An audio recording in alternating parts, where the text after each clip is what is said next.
अस्सलाम वालेकुम friends, welcome back to my channel. आज हम मेटेलिक बॉन्ड के बारे में देखेंगे। मेटेलिक बॉन्ड जैसे कि नाम से ही आपको आइडिया होगा कि ये बॉन्ड कहाँ पे प्रेजेंट होता है, मेटल्स के अंदर प्रेजेंट होता है। ठीक है, पहली बात जो अपने मेटल्स के लिए याद रखनी है कि मेटल जो होती हैं बहुत रिजिड होती हैं। ठीक है, बहुत सख्त होती हैं। ठीक है, अच्छा, मेटल से पहले आपको ये भी पता होना चाहिए कि मेटल जो होती क्या है। ठीक है, जैसे कि मैं बार बार अपने पिछले लेक्चर्स के अंदर जिक्र करती रहती हूँ कि पीरियोडिक टेबल यानी कि एक ऐसा टेबल है जहाँ पे आज तक जितने भी एलिमेंट्स डिस्कवर हो चुके हैं उनको उस टेबल में किस बेस पर अरेंज किया गया है, on the base of their atomic number. Atomic number के बारे में भी जो है वो हम बार बार पीछे पढ़ते आए हैं। तो जस्ट आपने ये याद रखना है कि वो जो पीरियोडिक टेबल के अंदर एलिमेंट्स को अरेंज किया गया है on the basis of their atomic number, वो एलिमेंट जो होते हैं वो 3 तरह के एलिमेंट्स होते हैं। ठीक है, ये आगे अगर आपकी बुक में कोई टॉपिक आता है तो उसकी डिटेल में हम जाएंगे कि ओवरऑल 3 टाइप्स में इनको एलिमेंट्स को डिवाइड किया जाता है। एक होती है मेटल्स, एक होती है नॉन मेटल्स, ठीक है, और उसके अलावा एक होती हैं मेटलाइड्स। ये ओवरऑल जो है वो इनकी मेन टाइप्स हैं कि पीरियोडिक टेबल के अंदर जो एलिमेंट्स हैं उनको 3 मेन टाइप्स के अंदर डिवाइड किया जाता है, मेटल्स, नॉन मेटल्स और मेटलाइट। ठीक है, तो मेटल्स जो होती हैं, जैसे सपोज हमारे पास ये पूरा पीरियोडिक टेबल है, आपके बुक पे लिखा हुआ है, तो ये साइड होती है जो कि आपकी लेफ़्ट साइड है। ठीक है, तो लेफ़्ट साइड पे जो होती हैं वो मेटल्स होती हैं, लेफ़्ट साइड पे भी मेटल्स होती हैं, और पीरियोडिक टेबल की जो नीचे वाला हिस्सा होता है वहाँ पे भी मेटल्स होती हैं। जबकि जो राइट साइड होती है वो वहाँ पे नॉन मेटल्स होती हैं, जबकि जो दरमियान वाला एरिया होता है वहाँ पे क्या होती हैं, मेटलाइड्स होती हैं। मेटलाइड्स के अंदर मेटल और नॉन मेटल दोनों की प्रॉपर्टीज़ पाई जाती हैं। तो आज हम मेटल्स के बारे में देखेंगे कि मेटल्स जो है यानी ऐसे एलिमेंट्स होते हैं कि जो बहुत ज़्यादा क्या होते हैं, रिजिड होते हैं। रिजिड क्यों होते हैं? क्योंकि इनके अंदर जो एटम्स मौजूद होते हैं वो कभी भी अपनी पोजीशन को लीव नहीं करते। ठीक है, रिजिड होने की मेन रीज़न क्या है? ठीक है, रिजिड होने की मेन रीज़न ये है कि एटम डू नॉट लीव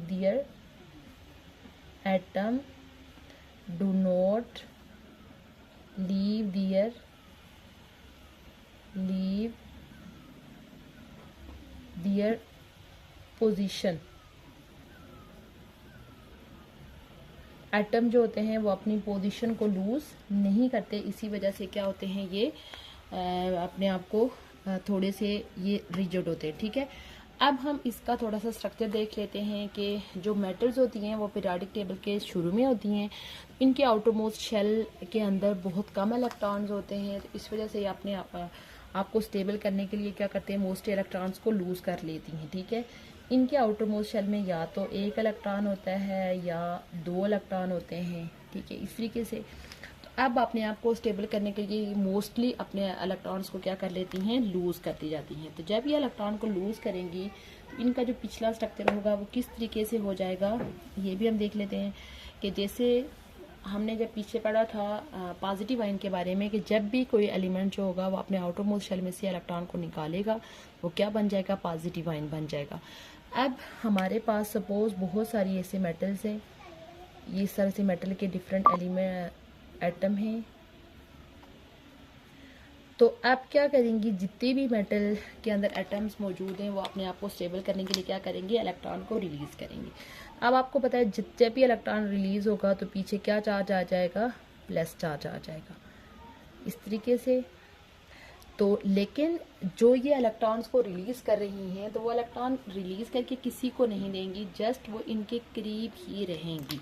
ठीक है, यानी एज अ नेगेटिव आइन इस तरह से, यानी कि जो मेटल उनको रिलीज़ कर रही है वो उसके उसी तरह करीब जो है वो इस तरह से घूम फिर रहे होंगे, यानी वहाँ से दूर नहीं जाएंगे। ठीक है, यानी आप ये समझ लें कि जो मेटल है, मेटल के अंदर हमारे पास एक जो है वो सी बना हुआ है। ठीक है, जहाँ पे पॉजिटिव और नेगेटिव यानी कि जो है वो चार्जेस मूव कर रहे हैं। यानी ओवरऑल ये हमारे पास एक किस तरीके से है, एक सी है। ठीक है, सी के अंदर क्या चीज़ें हैं, पॉजिटिव और नेगेटिव चार्जेस क्या कर रहे हैं, मूव कर रहे हैं। और ये चार्जेस कौन कौन से हैं? हमारे पास पॉजिटिवली चार्जेड न्यूक्लियाई है मेटल का, और साथ में लूजली बाउंडेड इलेक्ट्रॉन्स हैं जिनके ऊपर नेगेटिव चार्ज है। ठीक है, ये दरमियान में जो पॉजिटिव चार्ज वाले हैं ये क्या हैं? मेटल के न्यूक्लियाई हैं जिनके ऊपर पॉजिटिव चार्ज है, और जो इलेक्ट्रॉन जो उनने लूज किए हैं वो भी उधर मूव कर रहे हैं। तो हमारे पास एक पूरा क्या होगा? सी बना हुआ होगा। ठीक है, तो अब यानी कि हमारे पास ये जो पॉजिटिव और नेगेटिव के दरमियान एक फोर्स डिवेल्प होगी जो कि इन जितने भी लूजली बाउंड इलेक्ट्रॉन्स हैं और जो पॉजिटिवली चार्ज न्यूक्लियाई हैं इनको आपस में होल्ड करके रख रही है। तो यानी इनके दरमियान जो फोर्स है, इस फोर्स को बोलते हैं मेटेलिक बॉन्ड। मेटेलिक बॉन्ड, ठीक है, ये किस किस के दरमियान है? ये जो बॉन्ड है ये इलेक्ट्रॉन के दरमियान एंड पॉजिटिवली चार्ज न्यूक्लियस के दरमियान।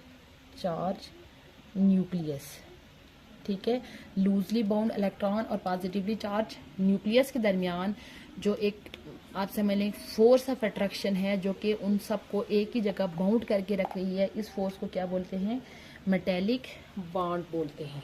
ठीक है, तो अब आपको एक और चीज़ जो आपने मेटल्स के लिए याद रखनी है, जो मेटल्स होती हैं वो गुड कंडक्टर होती हैं हीट और इलेक्ट्रिसिटी की।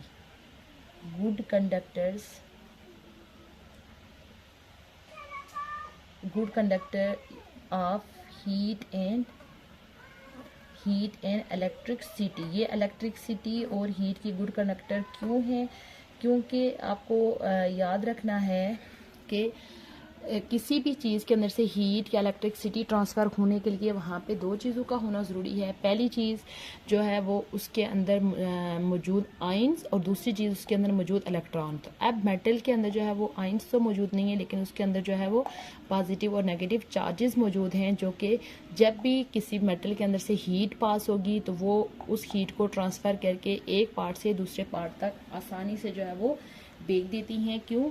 Due to free charges. ठीक है, फ्री चार्जेस में लूजली बाउंड इलेक्ट्रॉन्स आ रहे हैं और साथ में अब ये इलेक्ट्रॉन मूव कर रहे हैं। ये नहीं है कि वो एक ही जगह पड़ रहे हैं, ये नहीं कि ये कभी टकरा के इधर जा रहे हैं, कभी उसके अंदर ऐड हो रहे हैं, कभी निकल रहे हैं। इस तरह से जो है वो पूरा हमारे पास एक सी बना हुआ है। ठीक है, तो अब हम मेटल की कुछ प्रॉपर्टीज़ देख लेते हैं कि जो हमारे पास मेटल्स होती हैं उनकी क्या क्या जो है वो मेन प्रॉपर्टीज़ होती हैं।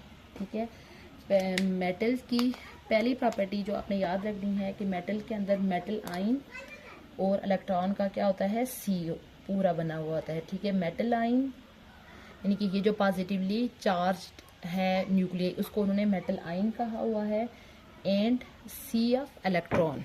Metal ion and sea of electron.